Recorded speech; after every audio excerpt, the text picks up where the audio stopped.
But he's a disappointing figure, isn't he, Richard Hammond, I think?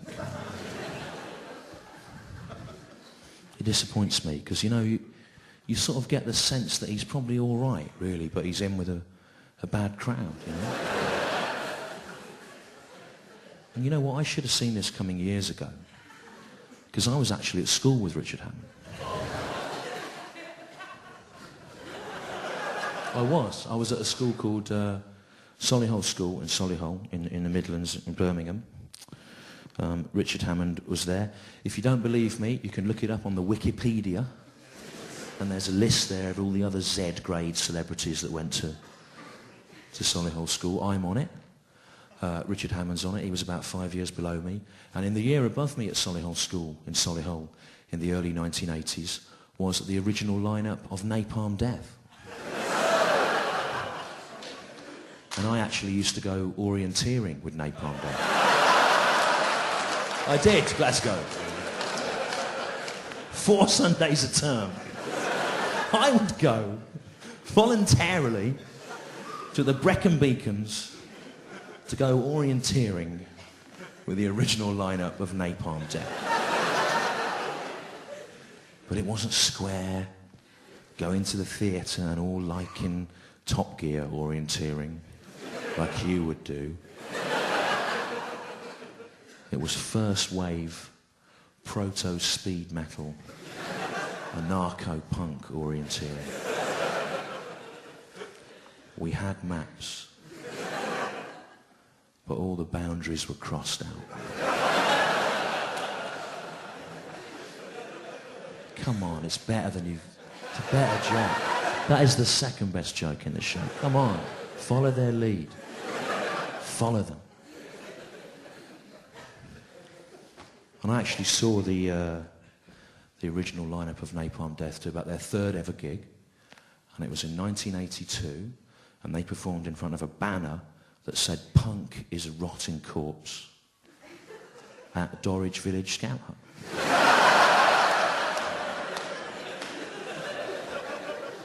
But they were nice lads, Napalm Death, the old Nick Napalm, he was a singer. That wasn't his real name, ladies and gentlemen. His real name was Ian Napalm. Are you happy now? Is that what you want? That's not what they want.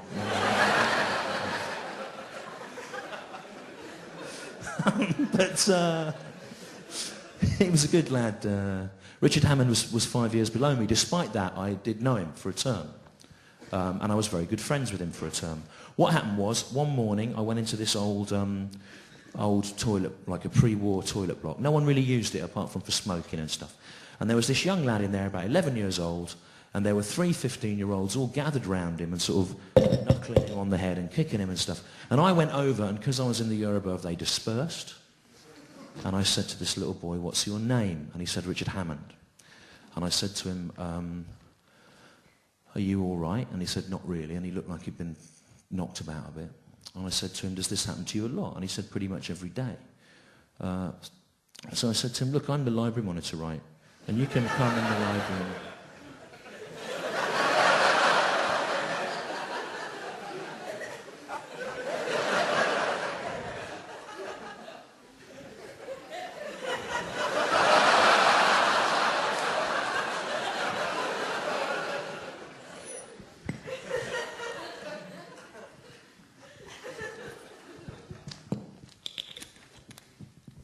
Hey, now, I did this show 30 times in Edinburgh in the summer.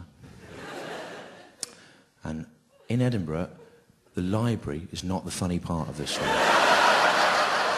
Okay? I'm not having a go, I'm just saying. They don't... Way over there, they don't regard the printed word with such... I think that's... I don't mind what you laugh at, right? I'm happy for anything. But the thing is, this story's about 5 minutes long, and it takes place in a library, and there's people walking out there. There's people going, everyone's got a cut-off point with taste issues, you know. The Glasgow crowd, I didn't expect to come out and hear about the books and words. It was disgusting. It doesn't matter, right? I'm fine, but it's just, don't get bogged down laughing at the library in this bit, because the other, not what it's about. Okay, so it doesn't matter. So I was a library monitor, and was that over here? This is the part I didn't expect it.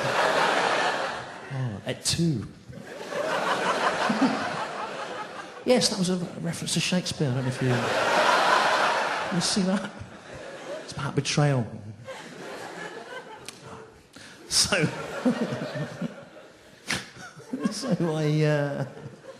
anyway, I said to Richard Hammond he could come in the library any time, and they wouldn't come and find him there. He came the next day, and he was really nice. He helped me file loads of books away, and then he just got on with some little drawings, little funny animals and stuff. And he did. That's what he was really good at, little. And then he came back the next day. He came back pretty much every day for the whole of the rest of the term, apart from when he had sport or army cadets he was in. And he was really nice. And, you know, the first couple of weeks he did what any 11-year-old boy left alone in a library would do. He used to get down all books about the human body and art and look for nude women in them, you know. And in the end I said to him, look, Richard, you're here every day. You may as well try and read something good. And I tried to get him to read some of the sort of books I was reading at the time, you know, like Camus and Sartre and Kafka and things like that.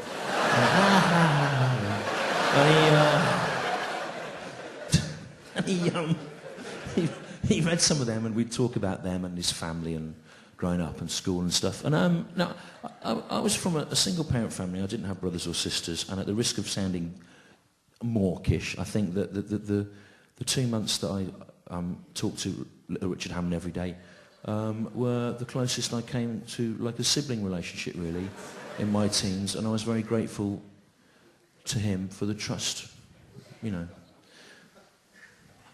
Now, the last time I saw him in the library was about a week before the end of term. I was by these glass double doors that went out into the corridor.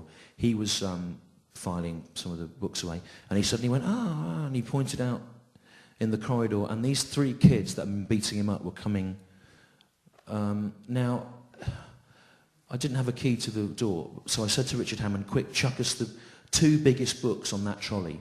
And he did. The first one was a dictionary. The second one was a Penguin paperback edition of Ulysses by James Joyce. And I slid those in the handles, and I made like a bolt, and these kids couldn't get in. They went away.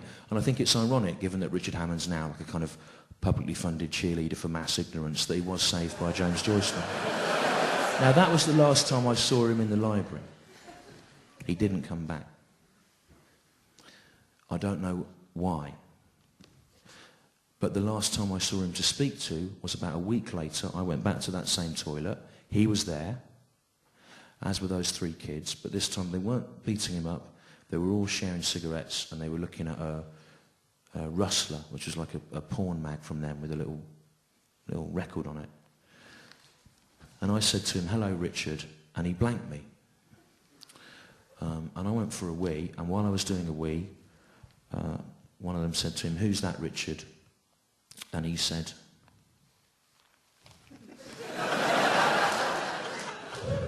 I don't know. It's some queer bender from the sixth form who's always trying to feel me up.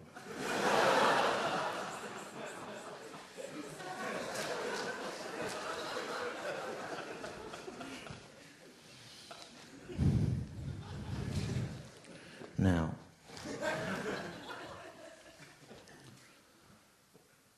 that story about Richard Hammond is not true.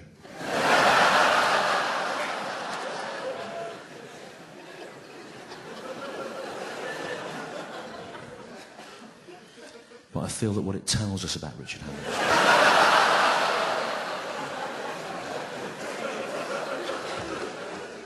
that's the main thing, isn't it? Just a bit of fun, you know. Bloke going out there. Everyone has a cut-off point. I didn't pay to hear a 20-minute fictional story about Richard Hammond. Set in a library.